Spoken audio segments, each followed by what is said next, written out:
আসামের সুস্মিতা দেব all India মহিলা কংগ্রেসের সভাপতি ছিল, সর্বভারতীয় সভাপতি ছিল, কিন্তু উনি টিএমসিতে জয়েন করে কংগ্রেস ছেড়ে দিয়ে। উনি কংগ্রেস ছেড়ে দিয়েছে, দল ত্যাগ করেছে, কিন্তু ওনার মধ্যে একটা গুণ রয়েছে, উনি মিথ্যা কথা বলে নাই। ওনাকে সাংবাদিক জিজ্ঞাসা করেছিল আপনি কেন কংগ্রেস ছেড়ে দিলেন? সুস্মিতা বলেছিল আমার সোনিয়া গান্ধীর সঙ্গে রাহুল গান্ধীর সঙ্গে কোনো বিরোধ নাই। সোনিয়া রাহুল ভালো লোক ছিল, যেগুলো নেতা বিজেপিতে জয়েন করেছে কংগ্রেস ছেড়ে দিয়ে, তারা কিন্তু নানান বাহানা দেখিয়েছে, মিথ্যা কথা বলেছে। বলেছে কংগ্রেস রাম মন্দিরের বিরোধিতা করেছে, ওই জন্যে আমি কংগ্রেস ছেড়ে দিয়েছি। আসামের ভুবনেশ্বর কলিতা কংগ্রেস প্রেসিডেন্ট ছিল, রাজ্যিক। উনি কি বলেছিল?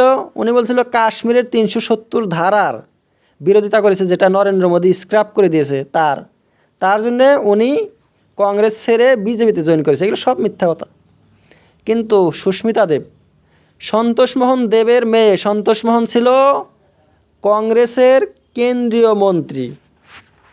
এক মুখে এক কথা বলতে হবে। সারা জীবন ভরে প্রশংসা করে আসলাম কংগ্রেসের, বলছিলাম কংগ্রেস খুব ভালো, রাহুল সোনিয়া প্রিয়ঙ্কা অনেক ভালো।